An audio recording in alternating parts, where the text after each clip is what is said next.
Viewers, आज के इस वीडियो में हम रविंद्रनाथ टैगोर की एक बहुत ही इंटरेस्टिंग शॉर्ट स्टोरी पढ़ने जा रहे हैं। तो चलिए सबसे पहले हम इसके की फैक्ट से स्टार्ट करते हैं। टाइटल है काबुली वाला। काबुली वाला एक्चुअली में एक हमारा मेन कैरेक्टर है जो कि काबुल से बिलोंग करता है, इस वजह से इस स्टोरी का नाम काबुली वाला है।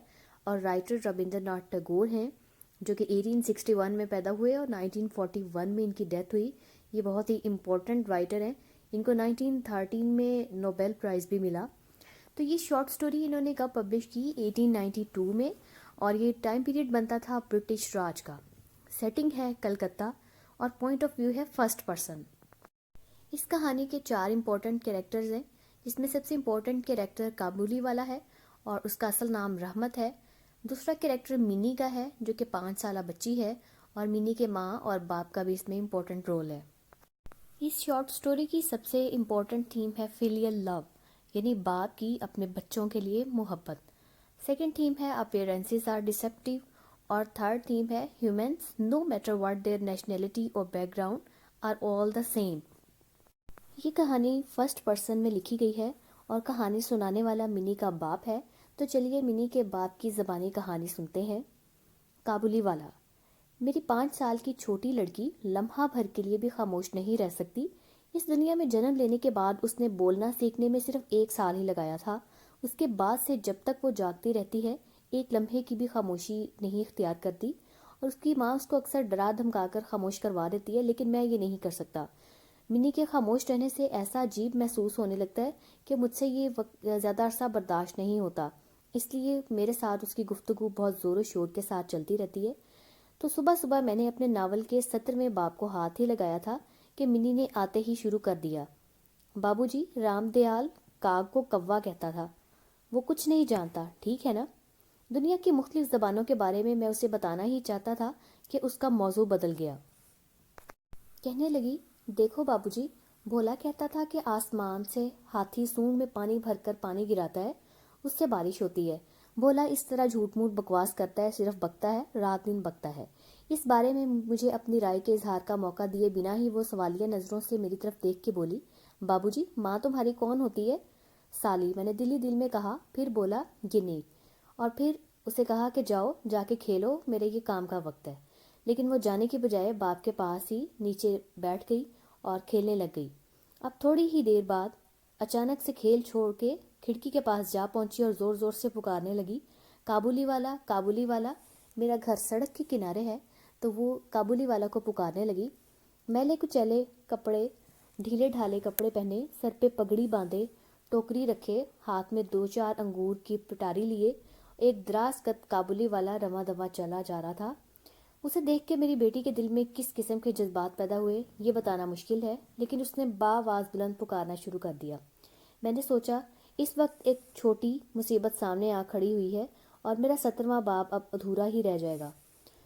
लेकिन मिनी की आवाज़ से काबुली वाला ने जैसे ही हंस के मुंह फेरा और मेरे घर की तरफ आने लगा, तो इस वक्त वो गहरा सांस खींचती हुई घर के अंदर भाग गई। मिनी के दिल में एक ख्याल था कि काबुली वाला की झोली के अंदर, यानी जो टोकरी इसने सर के ऊपर रखी हुई है, उसमें 2-3 बच्चे हैं। तो काबुली वाला मुस्कुराता हुआ आया, सलाम करके मेरे सामने खड़ा हो गया। तो मैंने सोचा कि अगरचे घर के हालात मुनासिब नहीं हैं, लेकिन ये बात भी मुनासिब नहीं है कि उसे कुछ लिए बिना ही उसको वापस भेज दिया जाए। कुछ इधर उधर की बातें हुई, कुछ खरीदारी हुई और आखिर में जाते वक्त उसने पूछा, बाबूजी, आपकी लड़की कहाँ गई? मैंने मिनी के दिल में बैठे हुए खौफ को दूर करने के ख्याल से उसे अंदर बुलवा लिया। वो बिल्कुल मुझसे चिमटी हुई थी और काबुली वाला की झोली की तरफ हैरान को नज़रों से देखती रही। तो काबुली वाला ने झोली से किशमिश और खुबानी निकाल कर उसे देना चाही, लेकिन उसने कुछ नहीं लिया, बल्कि उसे खामोश नज़रों से घूरती रही। इस तरह ये काबुली वाला के साथ उसका पहला तारुफ था। अब कुछ दिन बाद एक सुबह सवेरे किसी ज़रूरी काम से मैं मकान से बाहर निकलने लगा, तो क्या देखा कि मेरी लड़की दरवाजे के नज़दीक नीचे बेंच के ऊपर बैठी हुई बातें कर रही थी। काबुली वाला उसके पाँव के पास बैठा हुआ, लबों पर मुस्कुराहट बिखेरे उसे सुन रहा था और कभी कभी दरमियान में तारीफ़ों तौसीफ की टूटी फूटी बंगाली ज़बान में अपनी राय का इजहार कर देता। मुन्नी को अपनी 5 साल ज़िंदगी में अपने बाबा को छोड़कर इस तरह इत्मीनान के साथ उसकी तकरीर सुनने वाला कोई ना था। ये भी देखा कि उसका छोटा सा आंचल बादाम और किशमिश से भरा हुआ था। मैंने काबुली वाला से कहा, इसे ये सब क्यों दिया? اور مت دینا۔ یہ کہہ کر میں نے جیب سے ایک اٹھنی نکالی اور اسے دے دی۔ اس نے بغیر کسی ہچکچاہٹ کے اٹھنی لے کر جھولی میں ڈال لی۔ گھر واپس آنے کے بعد میں نے دیکھا کہ اس اٹھنی کی وجہ سے ایک زبردست ہنگامہ کھڑا ہو گیا ہے۔ منی کی اماں ایک سفید چمکیلی شے ہاتھ میں لیے ہوئے انتہائی غضبناک انداز میں پوچھ رہی تھی، تجھے یہ ٹھنی کہاں سے ملی؟ کابلی والا نے دی ہے، منی کہہ رہی تھی۔ تو نے کابلی والا سے ٹھنی کیوں لی؟ اس کی ماں نے پھر سوال کیا۔ میں نے مانگی نہیں تھی، اس نے خود ہی دی، منی گلوگیر انداز میں بولی۔ میں نے ہی آ کر منی کو اس کشمکش سے نجات دلائی اور اسے باہر لے گیا۔ اس طرح اب دونوں کے درمیان اکثر ملاقات ہوتی اور ایک طرح کا مذاق چلتا رہتا۔ کابلی والا منی سے کہتا، بچی تم سسرال مت جانا۔ اب منی کو سسرال کا مطلب پتہ نہیں تھا، تو وہ اکثر منی کابلی والا سے پوچھتی، تم سسرال جائے گا؟ تو رحمت تھوڑا سا مذاق کے انداز میں کہتا کہ میں سسر کو ماروں گا۔ یہ سن کر وہ دونوں کسی سسر نامی ناواقف شخص کی حالت کا اندازہ لگا کر خوب ہنستے۔ اسی طرح سبزیاں اپنے عروج پہ آ گئیں، اور میں چونکہ کبھی اپنے شہر سے باہر نہیں نکلا تھا، لیکن دنیا کو دیکھنے کا شوق میرے دل میں بہت زیادہ تھا۔ کابلی والا اکثر آ جاتا اور وہ اپنے ملک افغانستان کی پہاڑوں کی کہانیاں مجھے سناتا اور ہم کافی دیر تک باتیں کرتے رہتے۔ منی کی ماں بہت زیادہ شکی مزاج ہے۔ راستے میں کوئی ایک لفظ بھی اسے سن کر محسوس ہوتا کہ ساری دنیا شرابی اور کبابی لوگوں سے بھری ہوئی ہے، اور وہ بار بار اسے کہتی کہ یہ دنیا صرف چور، ڈاکوؤں، لٹیروں، شرابیوں، کیڑے مکوڑوں اور گوروں سے بھری ہوئی ہے۔ یہی خام خیالی اتنے دنوں سے زمین پہ رہتے ہوئے کبھی بھی اس کے دل سے دور نہیں ہوئی تھی، اور رحمت کابلی والے کے بارے میں وہ مکمل طور پر بے فکر نہیں تھی، بلکہ وہ رحمت کے بارے میں اکثر اپنے شکوک کا اظہار کرتی رہتی کہ ہو سکتا ہے وہ کسی بچی کو اغوا کر کے لے جائے، کسی بچی کو اٹھا کے لے جائے۔ اس طرح کے خیالات کا اظہار کرتی رہتی۔ ہر سال فروری کے مہینے میں رحمت اپنے دیش میں چلا جاتا، یعنی افغانستان واپس چلا جاتا، تو اس وقت بھی وہ اپنے تمام کسٹمر سے اپنے قرضے واپس لے رہا تھا، یعنی جنہوں نے اس سے چیزیں لی ہوئی تھیں ان سے وہ چیزوں کے پیسے وصول کرنے جا رہا تھا گھر گھر میں۔ لیکن دن میں ایک مرتبہ آ کے وہ منی کو ضرور دیکھ کے جاتا، اس سے مل کے جاتا۔ تو ایک دن کیا ہوا کہ میں اپنے کمرے میں بیٹھا ہوا پروف شیٹ میں ترمیم کر رہا تھا۔ رخصت ہونے سے قبل آج 2-3 دن سے کافی زیادہ سردی پڑ رہی تھی۔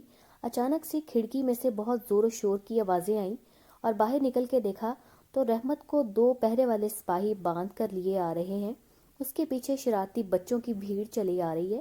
رحمت کے جسم کے کپڑے بھی خون میں لت پت تھے۔ پہرے والے ایک سپاہی کے ہاتھ میں خون آلود چھرا تھا۔ میں نے پہرے والے سپاہی کو دروازے سے باہر نکل کر روکا اور اس سے پوچھا، کیا بات ہے؟ کچھ اس پہرے والے سپاہی سے اور کچھ رحمت کی زبانی پتہ چلا کہ ہمارے ایک پڑوسی نے رحمت سے لاہوری چادر خریدتے وقت کچھ روپے ادھار کر لیے تھے۔